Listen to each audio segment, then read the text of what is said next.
नमस्ते, सिद्धांत नाम है मेरा और आप देख रहे हैं the Lallan top. Sushant Singh Rajput case की जांच सुप्रीम कोर्ट ने सीबीआई को सौंप दी है। सीबीआई अब इस बात की जांच करेगी कि सुशांत सिंह ने सुसाइड जैसा कदम क्यों उठाया और क्या उन्हें किसी ने उकसाया। रिया चक्रवर्ती का जहां नाम आ रहा है और इस पक्ष की जांच भी कि सुशांत की मौत सुसाइड थी या सुसाइड नहीं थी।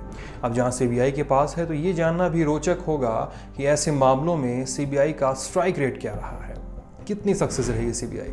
सभी तरह के मामलों को मिला दें तो सीबीआई का सक्सेस रेट 65 से 70% का रहा है। ये सभी तरह के मामलों की बात है, मतलब 100 में से 65 से 70 मामलों में ही सीबीआई आरोपी तक पहुंची है और उसे सजा दिलवाई है। ये सक्सेस रेट सीबीआई को दुनिया की टॉप एजेंसियों में रखता है, लेकिन सुसाइड के मामलों में सीबीआई का सक्सेस रेट 0 है। जी हाँ, 0। ये डाटा कहाँ से आया हमारे पास? इंडिया टुडे की डाटा इंटेलिजेंस यूनिट ने कई जगहों से छानबीन के निकाला है। सुसाइड केस में आत्महत्या के लिए उकसाने के मामलों में सीबीआई को अब तक गिने चुने मामलों की ही जांच मिली है। एक भी मामले में सीबीआई ये साबित नहीं कर पाई है कि जिसे आरोपी बताया गया है उसने ही मरने वाले को सुसाइड के लिए उकसाया। जिया खान के केस के उदाहरण से समझिए। मौजूदा वक्त में सीबीआई एक्ट्रेस जिया खान की मौत की जांच कर रही है। जिया ने 2013 में आत्महत्या कर ली थी कथित तौर पर। इस केस में सूरज पंचोली पर आरोप है कि उन्होंने जिया को सुसाइड के लिए उकसाया। सीबीआई ने इस केस में चार्जशीट भी दायर की, लेकिन 2017 से अब तक कुछ खास पता नहीं चल सका है। जिया की मां राबिया का मानना है कि उनकी बेटी की हत्या कर दी गई थी। उन्होंने पुलिस पर आरोप लगाया था कि वो बॉलीवुड के टॉप लोगों के दबाव में काम कर रही है।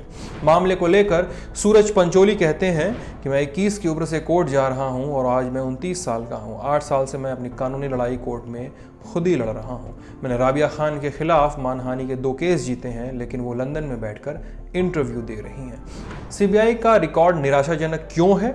इंडिया टुडे ने एक अधिकारी से बात की जिन्होंने इस तरह के एक मामले की जांच की है। उन्होंने बताया है कि धारा 306 यानी आत्महत्या के लिए उकसाने, अबेटमेंट ऑफ सुसाइड के मामले में मरने वाले की सोच आरोपी की नीयत की तुलना में ज़्यादा महत्वपूर्ण होती है। अब जब वह आदमी अपनी बात रख नहीं सकता क्योंकि उसकी मौत हो चुकी है, तो इस स्थिति में आरोपी की मंशा को साबित करना थोड़ा मुश्किल हो जाता है।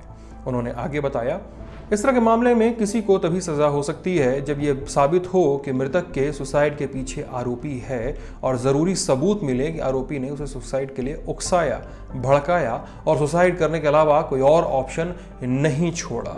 आधिकारिक सूत्रों के मुताबिक मृत आदमी का मानसिक स्वास्थ्य भी जांच में महत्वपूर्ण भूमिका निभाता है। अगर सुसाइड के वक्त मृतक का मानसिक स्वास्थ्य अच्छा नहीं था तो ये आरोपी के पक्ष में जाता है, ऐसे लोग कहते हैं। तो क्या कोई ऐसा केस भी था कि सीबीआई ने कभी सुलझाया या सब ऐसे ही गया? एक केस में थोड़ी बहुत सफलता मिली थी सीबीआई को, रुचिका गिरहोत्रा का केस।